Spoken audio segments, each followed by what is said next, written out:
Hello students, good morning. मैं doctor Dimple कुमारी district education office Gopalganj के इस यूट्यूब चैनल पे आपका एक बार फिर से स्वागत करती हूँ। कल हमने जो टॉपिक पढ़ा था pollen pistil interaction, artificial hybridisation, इसके बाद से नेक्स्ट टॉपिक हमारा आता है डबल फर्टिलाइजेशन यानी कि दोहरा निषेचन।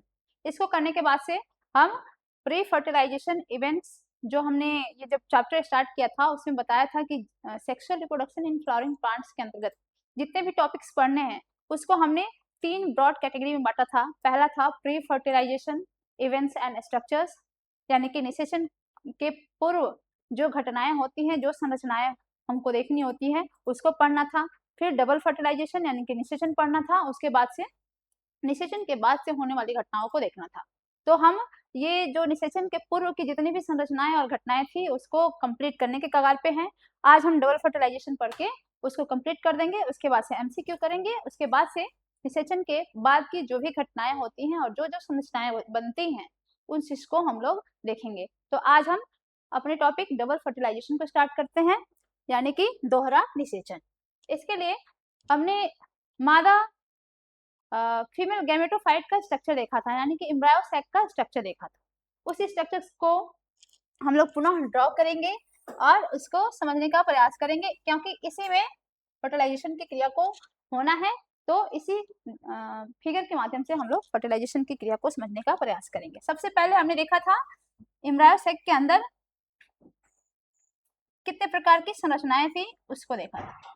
सबसे पहले उसमें हमने देखा था कि जो एम्ब्रायो सैक था उसका एक सिरा चलाजल एंड कहला रहा था। चैलेजल एंड यानी कि निभागीय सिरा,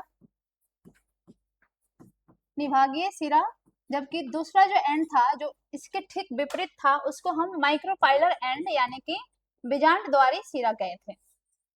माइक्रोपाइलर एंड यानी कि बीजांड द्वारी सिरा।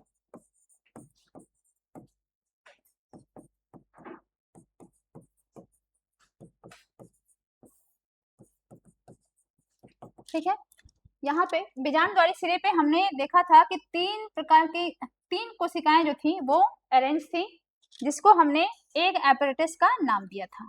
क्या बोला था? एग एपरेटस यानी कि अंड सहाय कोशिकाओं का समुच्चय था। ठीक है, 3 कोशिकाएं थी यहाँ पे। फिर जो निभागीय सिरा था उस पर भी वहां पर भी 3 कोशिकाएं अरेंज थी, जिसको हमने एंटीपोडल सेल्स कहा था, यानी कि प्रतिवसांत कोशिकाएं थी। एंटीपोडल सेल्स थे यानी कि प्रतिवसांत कोशिकाएं। ये आप उस स्ट्रक्चर को निकाल के अपने सामने रख के इस चीज को पढ़िएगा। ठीक है, और बीच में 2 पोलर न्यूक्लियाई थे, यानी कि 2 न्यूक्लियाई बनी थी, जिसको हमने ध्रुवीय न्यूक्लियाई कहा था, यानी कि ध्रुवीय केंद्रिका कहा था। उसके पास से जितना ये स्पेस था वो इसका था जिसमें ध्रुवीय न्यूक्लियाई थी, उसको हमने कहा था सेंट्रल सेल यानी कि केंद्रीय कोशिका। केंद्रीय कोशिका ये संरचना थी। अब हमें फर्टिलाइजेशन देखना। हमने जब ये पढ़ा था तो बताया था कि ये जो एंजियोस्पर्म के अंदर जो एम्ब्रायो सैक होता है, टिपिकल एम्ब्रायो सैक होता है, वह 7 सेल्ड और 8 न्यूक्लिएटेड स्ट्रक्चर होता है, यानी कि 7 कोशिकीय और 8 केंद्र की संरचना होती है, जिसमें से 3 कोशिका यहाँ पर थी, 3 कोशिका यहाँ पर थी, 3 3 6 हो गई थी, एक बीच में 7वीं कोशिका थी, और इस कोशिका के अंदर 2 न्यूक्लियाई थे, 3 न्यूक्लियाई ऊपर, 3 न्यूक्लियाई नीचे, और इसके अंदर 2 न्यूक्लियाई, यानी कि टोटल मिला के 8 न्यूक्लियाई थी। ठीक है, अब हमें देखना है कि जब कल हमने पढ़ा था कि पॉलन पिस्टल इंटरेक्शन हो जाता है तो कैसे स्टिग्मा पे, वर्तिकाग्र पे पॉलन ग्रेन आता है, वहां पे वो जर्मिनेट करता है यानी कि अंकुरन करता है, जिसके परिणाम स्वरूप अंकुरित होकर वह पराग नलिका का निर्माण करता है, और पराग नलिका वहां से आके सिनर्जिड के माध्यम से एम्ब्रायो सैक के अंदर प्रवेश लेती है।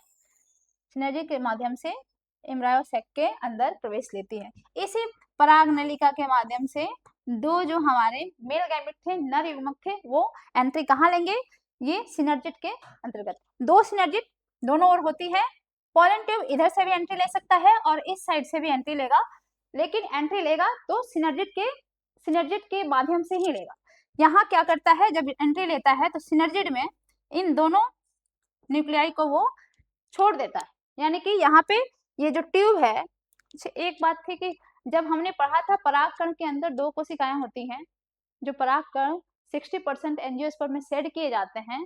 उनका जब पराग कोश से जब वो बाहर आते हैं तो 2 कोशिकाओं को लेके निकलते हैं, जिसमें से एक कोशिका वेजिटेटिव कोशिका कहलाई थी यानी कायिक कोशिका कहलाई थी, जबकि दूसरा वाला जर्म सेल कहलाया था। ठीक, वो कायिक कोशिका जो थी वेजिटेटिव सेल, उसको हम ट्यूब सेल भी कहते हैं। ध्यान रखिएगा, कहीं कहीं ट्यूब सेल के नाम से भी उस कोशिका को डिनोट किया जाता है, इंकित किया जाता है। तो ये ट्यूब सेल, ट्यूब क्योंकि वो पॉलन ट्यूब के निर्माण में भाग लेता है, इसलिए उसको ट्यूब सेल भी कहते हैं। ठीक है, तो कायिक कोशिका या फिर ट्यूब कोशिका, तो वो पॉलन ट्यूब बना दिया और यह क्या हुआ, जो 2 नर युग्मक थे वह सिनर्जिड की ओर एंट्री लेते हैं, सिनर्जी में जाते हैं और यहीं पे ये दोनों नर युग्मक निकल जाते हैं। यहाँ से होके एक नर युग्मक यहाँ तक आता है, अंड कोशिका के पास जाता है।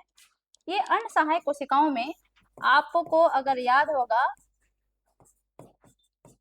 अंड सहायक कोशिका, अंड सहायक कोशिकाएं हैं, देखिए एग एपैरेटस कहते हैं इसको। आप उसको पुराने वाले लेक्चर को देखिएगा, अगर नोट्स बनाए हैं तो उस डायग्राम को बाहर निकाल के देखिएगा। एग एपैरेटस में एक एग सेल होता है और 2 सिनर्जिड्स होती हैं, सहायक कोशिकाएं होती हैं। ठीक है, तो यहाँ से जो नर युग्मक निकलेगा वह अंड कोशिका के न्यूक्लियस से जाके फ्यूज हो जाएगा, यानी कि एक नर युग्मक यहाँ आया और दूसरा नर युग्मक यहाँ से क्रॉस करते करते यहाँ तक जाएगा, दूसरा नर युग्मक यहाँ आ जाएगा। ठीक है, ये जो 2 नर युग्मक थे, एक नर युग्मक अंड कोशिका के न्यूक्लियस से फ्यूज होगा, जबकि दूसरा नर युग्मक ये सेंट्रल सेल में उपस्थित जो 2 ध्रुवीय न्यूक्लियाई होते हैं, जिसको हम सेकेंडरी न्यूक्लियस भी कहते हैं। इसके 2 नाम हैं, ये ध्रुवीय न्यूक्लियाई भी कहे जाते हैं, ध्रुवीय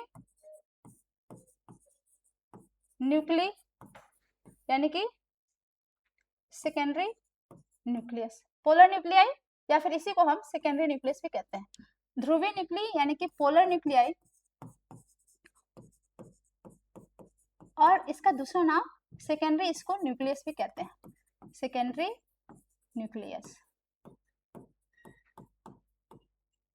ठीक, तो एक मेल गैमेट कहाँ गया, एक नर युग्मक अंड कोशिका के न्यूक्लियस से फ्यूज हो गया, यहाँ संलयन हो गया उसका, और एक नर युग्मक यहाँ क्रॉस करते जाके सेंट्रल कोशिका के जो 2 ध्रुवीय न्यूक्लियाई थे, ये कोशिका है, हम जानते हैं कि कोशिका के अंदर न्यूक्लियस रहता है, केंद्रक रहता है, तो ये बड़ी कोशिका जो है जिसको हम सेंट्रल सेल कहते हैं यानी कि केंद्रीय कोशिका कहते हैं, उसके अंदर 2 न्यूक्लियाई होते हैं जिसको हम ध्रुवीय न्यूक्लियाई कहते हैं या सेकेंडरी न्यूक्लियस कहते हैं। उसके साथ यह दूसरा नर युग्मक जाके फ्यूज कर लेता है, संलयन कर लेता है। ठीक है, तो क्योंकि ये 2 घटनाएं साथ में हो रही है यहाँ पे, यानी कि 2 नर युग्मक 2 न्यूक्लियसों के साथ, 2 दूसरे न्यूक्लियस के साथ, एक अंड कोशिका के न्यूक्लियस के साथ और एक सेंट्रल सेल के न्यूक्लियस के साथ फ्यूज हो रहे हैं, और ये दोनों घटना साथ में हो रही है, इसलिए इसको हम दोहरा निषेचन कहते हैं। क्या कहते हैं, दोहरा निषेचन। यहाँ जो ये जो एक नर युग्मक जो अंड कोशिका के न्यूक्लियस के साथ फ्यूज हुआ है, संलयन किया है, इस प्रक्रिया को हम सिनगैमी कहते हैं। क्या कहते हैं, सिनगैमी, यानी कि सिनगैमी यानी कि युग्मक संलयन, यानी कि युग्मक यह संलयन कहलाता है। सिनगैमी किसे कहेंगे, एक नर युग्मक का अंड कोशिका के न्यूक्लियस के साथ फ्यूज होना, संलयन करना सिनगैमी कहलाएगा। जबकि ये जो घटना यहाँ पे हो रही है, जिसमें एक दूसरा जो नर युग्मक है वह सेकेंडरी न्यूक्लियाई के साथ फ्यूज कर रहा है, पोलर न्यूक्लियाई के साथ फ्यूज कर रहा है, तो यहाँ पे 2 न्यूक्लियाई पहले से थे, एक और नर युग्मक चला गया, तो 3 न्यूक्लियाई हो गए, इससे इसको हम ट्रिपल फ्यूजन भी कहते हैं, यानी कि त्रिसंलयन कहते हैं। क्या कहते हैं, त्रिसंलयन यानी कि ट्रिपल फ्यूजन, ट्रिपल फ्यूजन। देखो, तो ये दोनों घटनाएं, सिनगैमी की घटना यानी कि युग्मक संलयन की घटना और त्रिसंलयन की घटना दोनों साथ में हो रही होती है, इसलिए हम इसको डबल फर्टिलाइजेशन कहते हैं, यानी कि 2 घटनाएं साथ में, दोहरा निषेचन हो रहा है। यहाँ पे 2 निषेचन हो रहा है, एक इसका निषेचन हो रहा है, एक इस सेल का भी निषेचन हो रहा है, इसलिए इसको दोहरा निषेचन कहते हैं। ये जो सिनगैमी हुई, इसके परिणाम स्वरूप एग सेल के साथ जो नर युग्मक फ्यूज होता है, संलयन करता है, जिसको हमने सिनगैमी कहा, इसके परिणाम स्वरूप युग्मनज का निर्माण होता है। युग्मनज यानी कि जाइगोट का निर्माण होता है। यह आगे बढ़ के क्या करेगा, जाइगोट बना लेगा और त्रिसंलयन के फलस्वरूप जो 3 न्यूक्लियाई मिले हैं वह क्या बना लेंगे, PEN बना लेंगे, यानी कि प्राथमिक primary endosperm nucleus, primary endosperm nucleus बनाएंगे,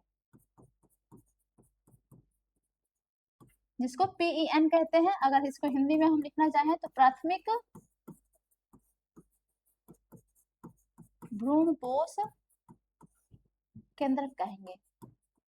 ठीक है, ये दो तरह की संरचनाएं बनती हैं।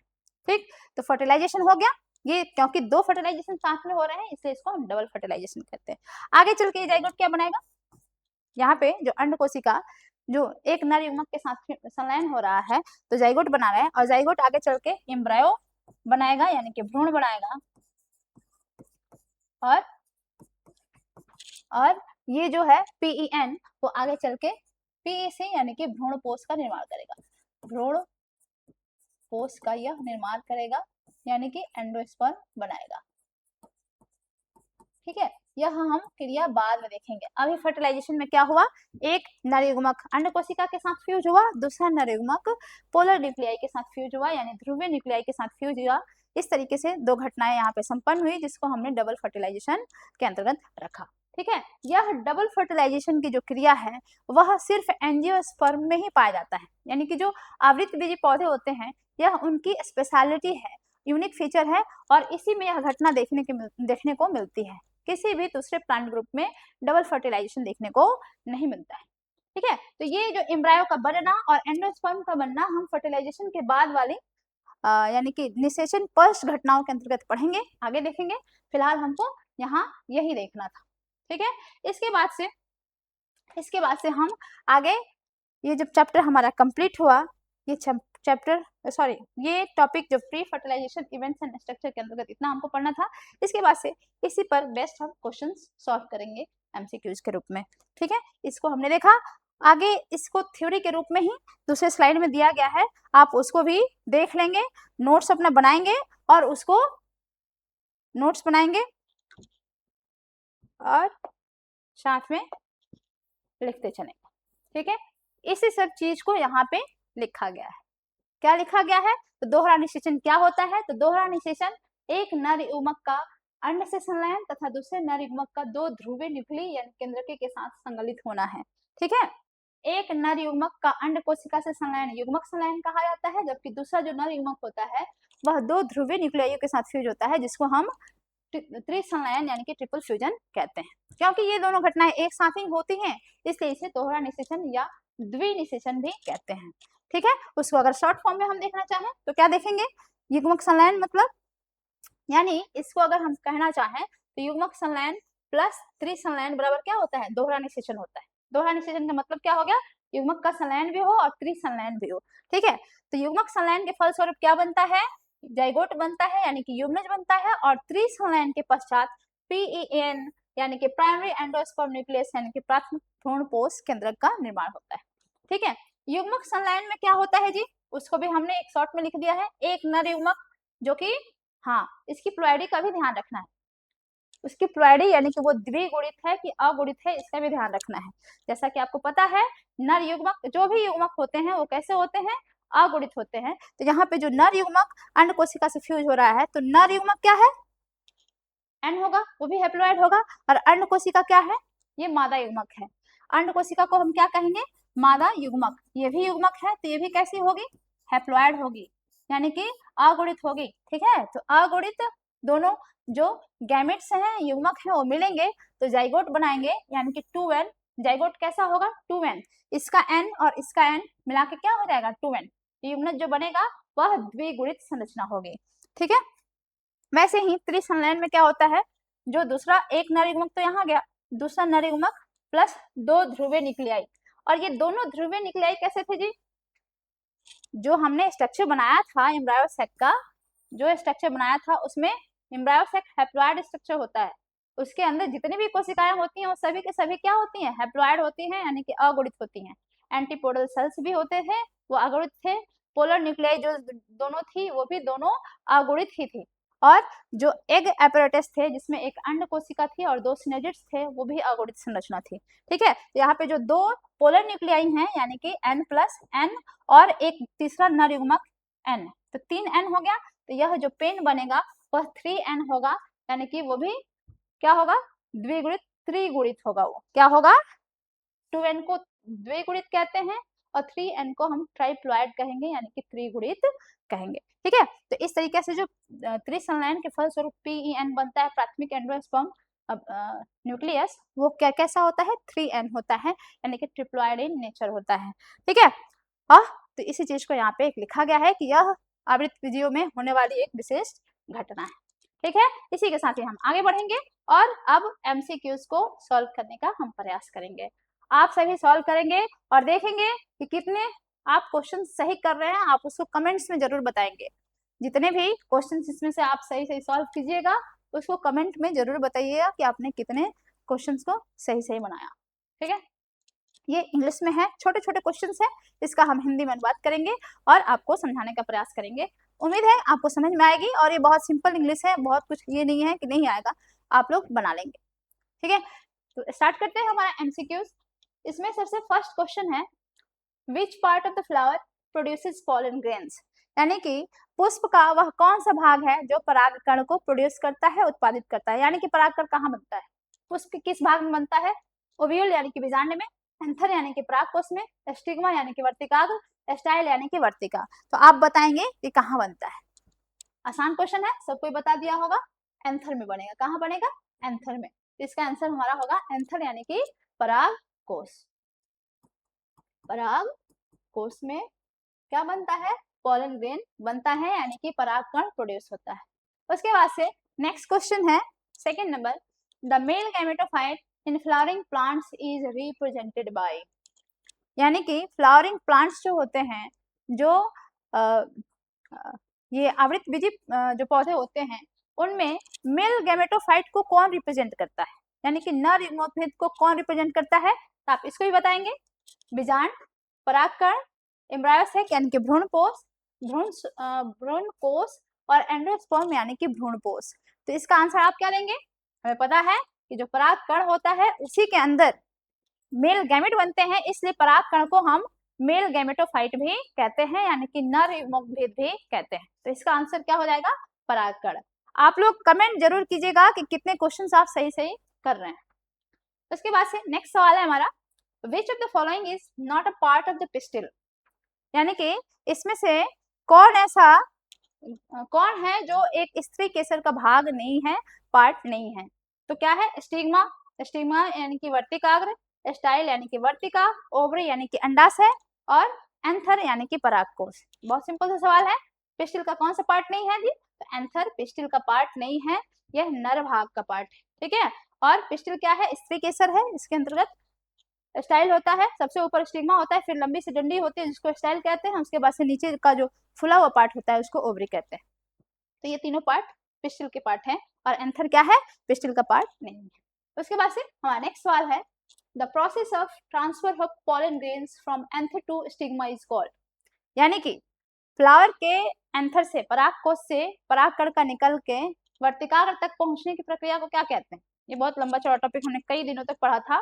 इसको क्या कहते हैं जी, परागकण परागकोश से निकल के जब वर्तिकाग्र तक पहुंचती है तो उस प्रक्रिया को हम क्या कहते हैं, पॉलिनेशन यानी कि परागण कहते हैं। क्या कहते हैं, परागण। ठीक है, उसके बाद से नेक्स्ट सवाल होगा हमारा कि which type of pollination occurs when pollen is transferred to the stigma of the same flower, यानी एक ही पुष्प के स्टिग्मा तक उसी पुष्प का परागकण निकल के उसी पुष्प के वर्तिकाग्र तक पहुंचे, स्टिग्मा तक पहुंचे, तो वह कौन सा पॉलिनेशन कहलाएगा।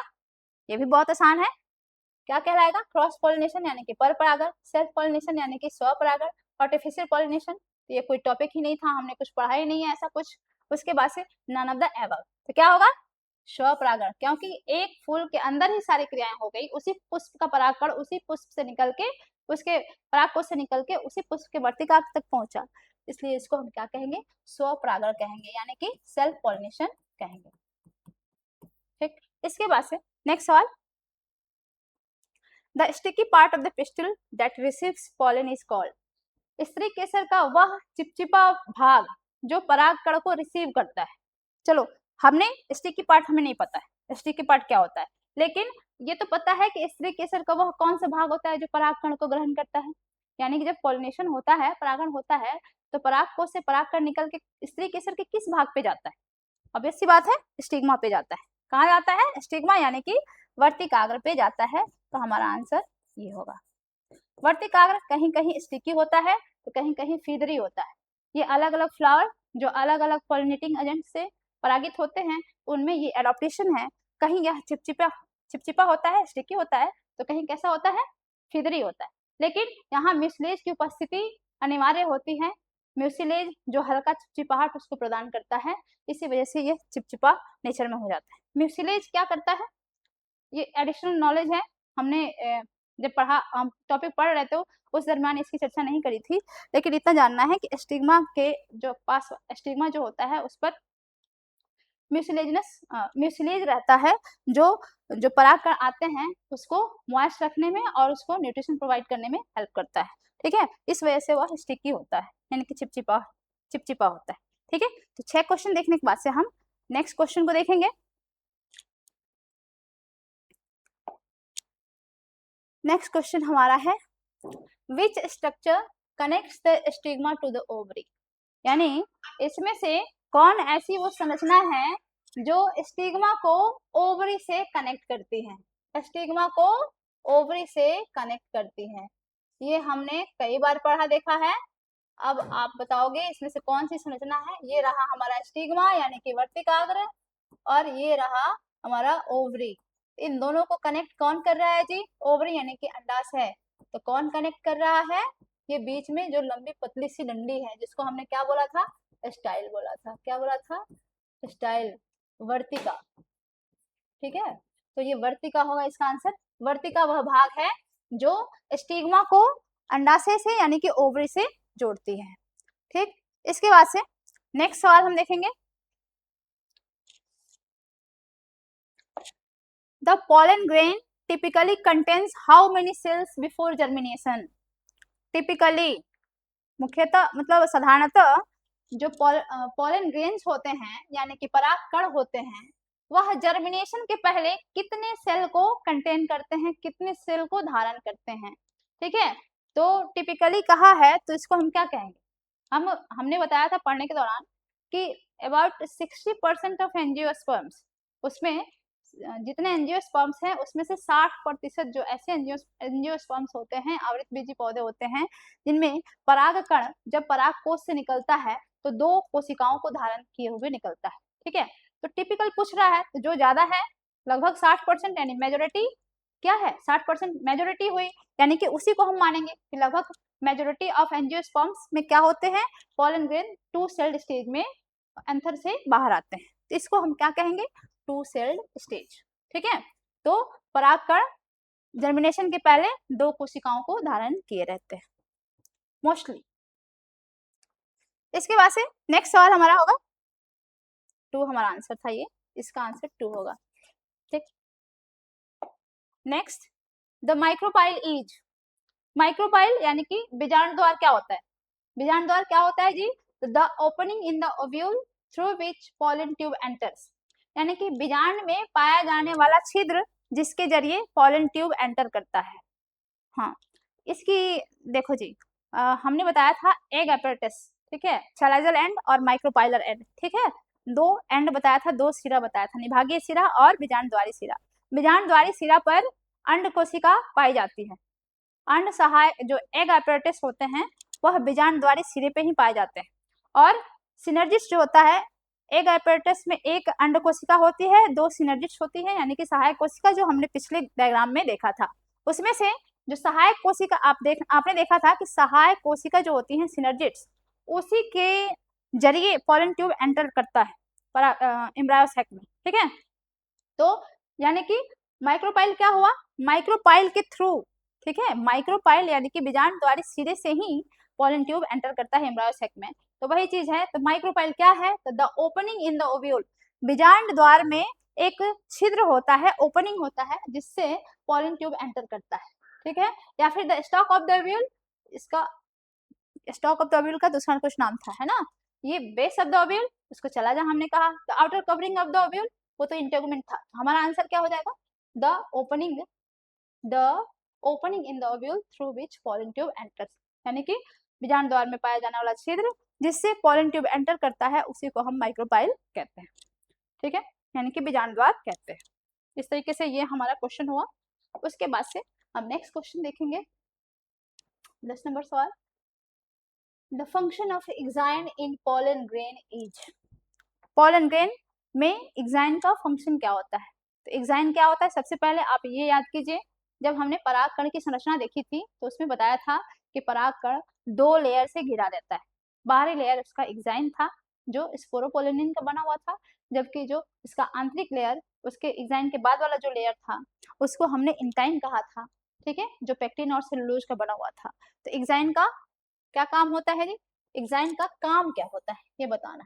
प्रोटेक्शन, न्यूट्रिशन, जर्मिनेशन और फर्टिलाइजेशन। एग्जाइन क्या कर रहा था, तो परागकण को किसी भी विषम परिस्थिति से बचा रहा था। विषम परिस्थिति मतलब हाई टेम्परेचर से बचा रहा था, स्ट्रॉन्ग अल्कली मिल जाए, क्षार मिल जाए, कोई भी अम्ल आ जाए, उस पर कोई प्रभाव नहीं पड़ रहा था परागकण पे। किसके कारण, एग्जाइन के कारण, ठीक है। तो इसका मेन काम क्या हो गया, प्रोटेक्शन। तो हमारा आंसर हो जाएगा प्रोटेक्शन, यानी कि सुरक्षा प्रदान कर रहा था, ठीक है। उसके बाद से the male gametes are formed by division of, यानी कि जो नर युग्मक बने थे वह किसके डिवीजन के बाद से बने थे, किस चीज का डिवीजन हुआ था तो मेल गैमेट बने थे, नर युग्मक बने थे, वो आपको आंसर करना है। ये ट्यूब सेल, जेनेरेटिव सेल, यानी कि ट्यूब सेल यानी कि कायिक कोशिका, ट्यूब सेल का ही दूसरा नाम होता है कायिक कोशिका, यानी कि वेजिटेटिव सेल। इसको हमने वेजिटेटिव सेल बोला था, कायिक कोशिका बोला था, ठीक है। उसके बाद से दूसरी है जेनेरेटिव सेल, यानी कि जनन कोशिका, और माइक्रोस्पोर मदर सेल एमएमसी, इसका तो यहाँ से लेना देना नहीं है। पोलन ग्रेन यानी कि परागकण। तो इसका आंसर हम क्या देंगे, मेल गैमेट्स यानी नर युग्मक किसके विभाजन से बने थे, तो जेनेरेटिव सेल, यानी कि परागकण के अंदर 2 सेल थी, उसमें से एक जेनेरेटिव सेल थी जो डिवाइड होके 2 नर युग्मक का निर्माण कर रही थी। तो हमारा आंसर क्या हो जाएगा, जेनेरेटिव सेल यानी कि जनन कोशिका, ठीक है। उसके बाद से हम नेक्स्ट सवाल को देखेंगे। The female gametophyte develops from, female gametophyte यानी कि देखो जी, पढ़ाने के दौरान हमने 2-3 नामों की चर्चा जरूर करी थी और उसमें कहा था कि आप दोनों तीनों नामों को ध्यान में रखिएगा, ठीक है। तो फीमेल गैमेटोफाइट को हम दूसरे नाम से भी जानते हैं जिसको हम एम्ब्रायो सैक कहते हैं। क्या कहते हैं, एम्ब्रायो सैक, यानी कि भ्रूण कोश। क्या होता है ये, भ्रूण कोश होता है, भ्रूण कोश।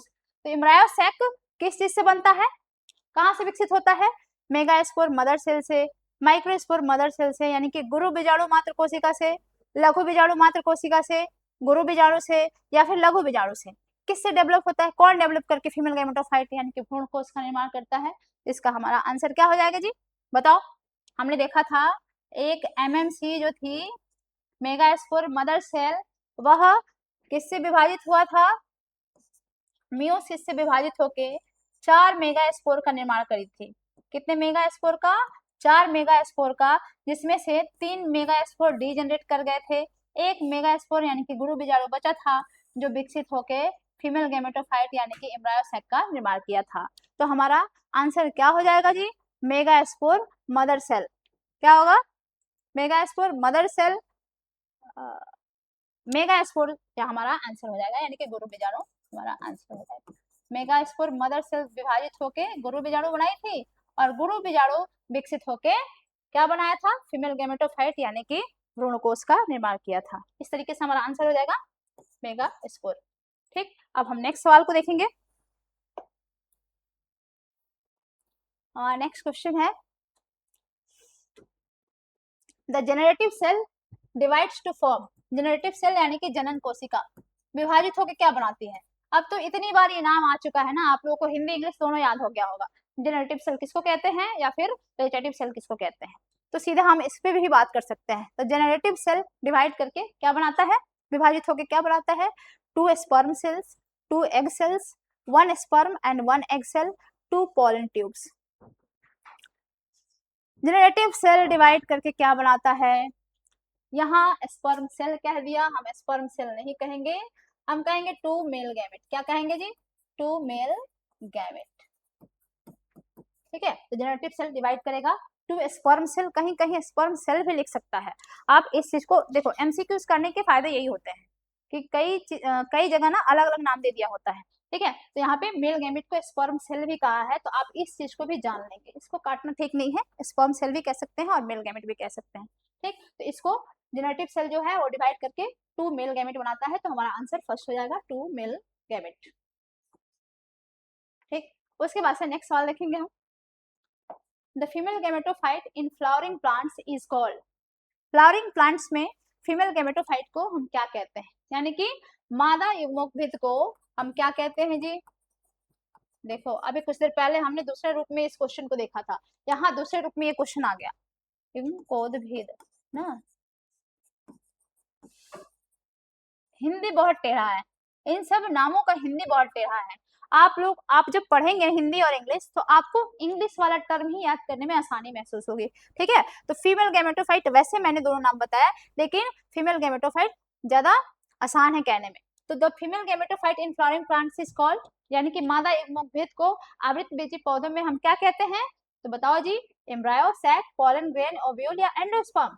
एम्ब्रायो सैक कहते हैं, यानी कि भ्रूण कोष कहते हैं। क्या कहते हैं,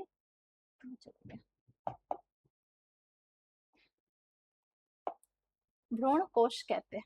ठीक है, तो हमारा आंसर हो जाएगा बी, भ्रूण कोश। फीमेल गैमेटोफाइट यानी मादा युग्मोद्भिद को क्या कहते हैं, एम्ब्रायो सैक भी कहते हैं, यानी कि इसका दूसरा नाम एम्ब्रायो सैक है। उसके बाद से नेक्स्ट सवाल देखेंगे हम, नेक्स्ट सवाल देखेंगे, how many nuclei are present in a mature embryo sac. ये क्वेश्चन बहुत बार पूछे जाते हैं, बहुत जगह देखे जाते हैं। ठीक है, एक जो परिपक्व एम्ब्रायो सैक बनता है एंजियोस्पर्म में, यानी कि एक जो भ्रूण कोष बनता है, उसमें कितने न्यूक्लियाई पाए जाते हैं, कितनी कोशिकाएं पाई जाती हैं। ठीक है, आप समझे होंगे तो आपको याद होगा इसमें कितने न्यूक्लियाई पाए जाते हैं जी। जो ऐसे अभी हमने डायग्राम बनाया था, इसमें कितने न्यूक्लियाई पाए गए थे, कई बार बनाया, कितने न्यूक्लियाई हैं, 1 2 3 4 5 6 7 8, तो हमारा आंसर 8 हो जाएगा। ये यहाँ दिख नहीं रहा है, यहाँ पे 8 ही है ऑप्शन में। ठीक है, 7 सेल और 8 केंद्रक इसमें पाए जाते हैं। ठीक, तो इसके साथ ही ये मैंने क्वेश्चन सॉल्व कर लिया हमने। इसके बाद से हम नेक्स्ट क्वेश्चन पे चलेंगे। नेक्स्ट क्वेश्चन है हमारा, the central cell of the embryo sac contains, यानी कि एम्ब्रायो सैक के अंदर जो भ्रूण कोष होता है, उसके अंदर जो केंद्रीय कोशिका होती है, सेंट्रल सेल होता है, जो सबसे बड़ी कोशिका होती है, उसमें क्या पाया जाता है, क्या पाया जाता है, एक न्यूक्लियस पाया जाता है, यानी एक केंद्रक पाया जाता है, 2 पोलर न्यूक्लियाई यानी कि 2 ध्रुवीय न्यूक्लियाई पाए जाते हैं, 3 न्यूक्लियाई 3 न्यूक्लियाई पाए जाते हैं, या फिर 4 न्यूक्लियाई पाए जाते हैं। तो आपको पता है कि सेंट्रल सेल जो बीच वाला पोर्शन था उसमें 2 पोलर न्यूक्लियाई पाए जा रहे थे, तो हमारा आंसर हो जाएगा 2 पोलर न्यूक्लियाई, यानी कि 2 ध्रुवीय केंद्रक।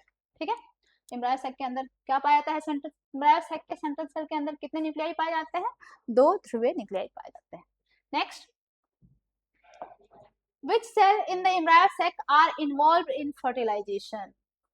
ठीक है, एम्ब्रायो सैक के अंदर यानी कि भ्रूण कोष के अंदर जितने भी सेल्स पाए जाते हैं, उसमें से कौन कौन सेल फर्टिलाइजेशन में भाग लेते हैं, पार्टिसिपेट करते हैं, यानी किनका किनका फर्टिलाइजेशन होता है। तो हमने अभी देखा था एग सेल, इसका ऑप्शन देख लेते हैं। फर्स्ट ऑप्शन है egg cell and synergids, egg cell and polar nuclei, antipodal cells and synergids, polar nuclei and antipodal cells, यानी कि अंड कोशिका और सहायक कोशिका, अंड कोशिका और पोलर न्यूक्लियाई, और प्रतिवैशांत कोशिकाएं और सहायक कोशिकाएं, और ध्रुवीय न्यूक्लियाई और सहायक कोशिकाएं। ठीक है, सॉरी, प्रतिवैशांत कोशिकाएं। तो हमारा आंसर क्या हो जाएगा, एक एग कोशिका इन्वॉल्व हो रही थी और 2 ध्रुवीय न्यूक्लियाई फर्टिलाइजेशन में भाग ले रहे थे, आज हमने देखा वो। तो हमारा आंसर हो जाएगा बी, एग सेल यानी कि अंड कोशिका और ध्रुवीय न्यूक्लियाई फर्टिलाइजेशन में पार्टिसिपेट करते हैं, उनका फर्टिलाइजेशन होता है। नेक्स्ट देखेंगे, the synergids are located near.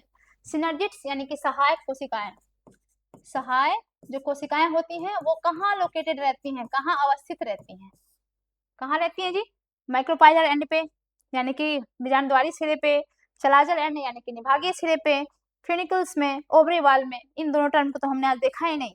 आज हम सिनर्जिस के बारे में पढ़ रहे थे और दो ही टर्म हमारे सामने आए थे, ठीक है, माइक्रोपाइलर एंड यानी कि बीजांडद्वारी सिरा और निभागीय सिरा।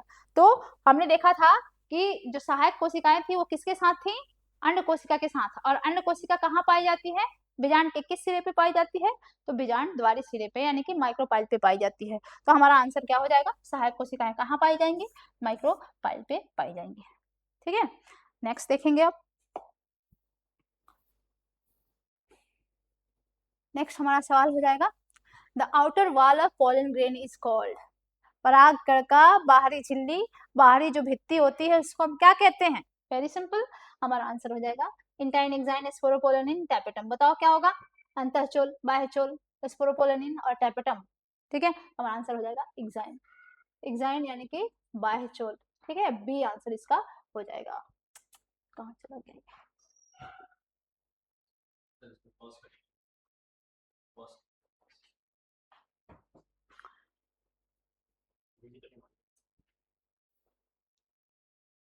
इसको कहाँ करेंगे सर, दिस डिवाइस। तो आउटर वॉल क्या था, परागकण का बाहरी झिल्ली क्या कहलाता है, बाहरी भित्ति, वो एक्साइन कहलाता है यानी कि बाह्यचोल कहलाता है, ठीक है। तो हमारा आंसर बी हो जाएगा, 19 का बी हो जाएगा, बाह्यचोल, ठीक है। उसके बाद से 20 नंबर सवाल है, the inner wall of pollen grain is called, परागकण की जो भीतरी भित्ति होती है, जो दीवार होती है, उसको हम क्या कहते हैं, इंटाइन, एक्साइन, स्पोरोपोलिन, टैपेटम, यानी कि अंतःचोल, बाह्यचोल, स्पोरोपोलिन, टैपेटम। बाहरी झिल्ली को हमने बाह्यचोल कहा था, तो भीतरी झिल्ली को क्या कहेंगे, इंटाइन कहेंगे, यानी कि अंतःचोल होता है, ठीक है। नेक्स्ट, ये हमारा आंसर हो गया। इसके बाद से नेक्स्ट सवाल हम देखेंगे, which layer nourishes developing pollen grains in the anther, anther में वह कौन ऐसी लेयर होती है जो डेवलपिंग पोलन ग्रेन्स को, जो विकसित हो रहे हैं पराग कणों को नरिशमेंट प्रदान करते हैं, यानी कि पोषण प्रदान करती है। तो हमारा आंसर क्या हो जाएगा, ये बाह्यचोल, टैपेटम, एंडोथीसियम यानी कि अंतःस्थिसियम और कनेक्टिव टिश्यू। तो हमारा आंसर हो जाएगा टैपेटम। ये तो बहुत सरल सवाल है, सारे बच्चों को याद रहता है। टैपेटम वह लेयर होता है जो बढ़ते हुए परागकण को पोषण प्रदान करता है, ठीक। हमारा आंसर ये हुआ बी, टैपेटम। उसके बाद से नेक्स्ट क्वेश्चन हम देखेंगे, the antipodal cells are located at, यानी कि जो प्रतिबैसांत कोशिकाएं होती हैं वो कहाँ अवस्थित होती हैं, कहाँ अवस्थित होती हैं जी, बताओगे तुम लोग। ये है माइक्रोपाइलर एंड यानी कि बीजांडद्वारी सिरा, चैलेजल एंड यानी कि निभागीय सिरा, middle of the embryo sac यानी कि एम्ब्रायो सैक के बीच में, और नियर सिनर्जिड्स यानी कि सिनर्जिड्स के सहायक कोशिकाओं के बगल में। तो ये इस पे तो हम कई बार चर्चा कर चुके हैं, आप लोग इजिली आंसर कर दोगे। एंटीपोडल सेल्स कहाँ रहती हैं, निभागीय सिरा पर रहती हैं। तो भाई इसका बी आंसर होगा, निभागीय सिरा यानी कि चैलेजल एंड। उसके बाद से हम नेक्स्ट क्वेश्चन देखेंगे, द सिनर्जिड्स हेल्प इन, सहायक कोशिकाएं जो होती हैं वो किस चीज में मदद करती हैं, ठीक है। तो attracting pollen tube, nourishing embryo, forming endosperm, protecting ovule, यानी कि ये जो सहायक कोशिकाएं होती हैं उनका रोल क्या होता है। तो हमने देखा था कि कहीं भी पोलन ट्यूब कहाँ से एंटर कर रहा था, ये जो लंबी सी पतली सी नली हमने बनाई थी, या फिर कल डायग्राम में जो हमने कल के क्लास में देखी थी, ऐसी जो नली पाई जाती है, सॉरी, ऐसी जो नली, डायग्राम थोड़ा गड़बड़ हो गया, ऐसी जो नली पाई जाती है, तो इसमें परागकण को, जो परागकण यहाँ पे आ जाते हैं, उसके बाद से जो जर्मिनेट होते हैं, उनको रास्ता तो दिखाने वाला चाहिए ना जी। ये पिस्टल के माध्यम से जाते हैं और कहाँ पहुंचना है एग्जैक्टली, जाके कैसे पहुंच जाते हैं फर्टिलाइजेशन कराने के लिए, यहाँ पे ऐसे कैसे पहुंच जाते हैं, इनको कोई रास्ता बता रहा होता है क्या, कि सिनर्जिड यहीं पे है, सिनर्जिड के पास ही जाते हैं, इधर से आएंगे तो सिनर्जिड ऐसे ऐसे था, या तो इस सिनर्जिड के रास्ते आएंगे, नहीं तो इस सिनर्जिड के रास्ते आएंगे। तो कहीं ना कहीं सिनर्जिड के माध्यम से, सहायक कोशिकाओं के माध्यम से ही एंट्री ले रहे हैं। इसका मतलब कुछ ना कुछ तो सहायक कोशिका में है जो उसको वहीं से एंट्री लेने पे मजबूर कर देगी, ठीक है। तो सहायक कोशिकाएं क्या करती हैं, पोलन ट्यूब को अट्रैक्ट करती हैं, आकर्षित करती हैं, कुछ केमिकल सीक्रेट करती हैं, जिसमें हमने फिलीफॉर्म एपेरेटस का नाम लिया था, यानी कि समुच्चय जो ये ऐसे प्रोजेक्शंस हमने बनाए थे, समुच्चय कहते हैं फिलीफॉर्म एपेरेटस, ठीक है। वो क्या करती हैं, केमिकल सीक्रेट करती हैं जो पोलन ट्यूब को रास्ता दिखाती है, ठीक है। तो पोलन ट्यूब सिनर्जिड्स के माध्यम से एंट्री लेते हैं, तो यह क्या करते हैं, सिनर्जिड्स अट्रैक्ट करते हैं किसको, पोलन ट्यूब को, ठीक है। उसके बाद से हम नेक्स्ट देखेंगे, the pollen grain is released from the anther after, परागकण जो होते हैं परागकोश से कब निकलते हैं, किसके बाद निकलते हैं, किस प्रक्रिया के बाद से निकलते हैं? ये है माइक्रोस्पोरोजेनेसिस यानी कि लघु बीजाणुजनन, माइक्रोगैमेटोजेनेसिस यानी कि ये लघु युग्मक जनन, या फिर डेhiscence या फिर फर्टिलाइजेशन। ये सारी प्रक्रियाओं को हमने पढ़ रखा है। इसमें क्या होता है, माइक्रोस्पोर बनता है यानी कि परागकण बनते हैं, ठीक है। इसके अंतर्गत क्या होता है, नर युग्मक बनते हैं। फर्टिलाइजेशन में क्या हमने देखा कि नर युग्मक मादा युग्मक के साथ संलयन करते हैं, ठीक है। तो हमारा आंसर क्या बचता है, डेhiscence यानी कि प्रस्फुटन। एंथर जब प्रस्फुटित होता है तब उससे परागकण बाहर निकलते हैं, ठीक है। शायद हमारा टाइम कंप्लीट हो रहा है, इसलिए हम नेक्स्ट क्वेश्चंस को नहीं कर पाएंगे। आगे हम प्रयास करेंगे कि आगे आने वाले दिनों में जो हमारी क्लासेस लगेंगी उसमें हम बाकी बचे 25 सवाल, आज हमने 24 सवाल किया, ठीक है, बाकी 25-26 सवाल को हम नेक्स्ट क्लास में सॉल्व करने का प्रयास करेंगे। तब तक आप पढ़ते रहिए, मुस्कुराते रहिए और ध्यान लगा के पढ़ते रहिए। Thank you.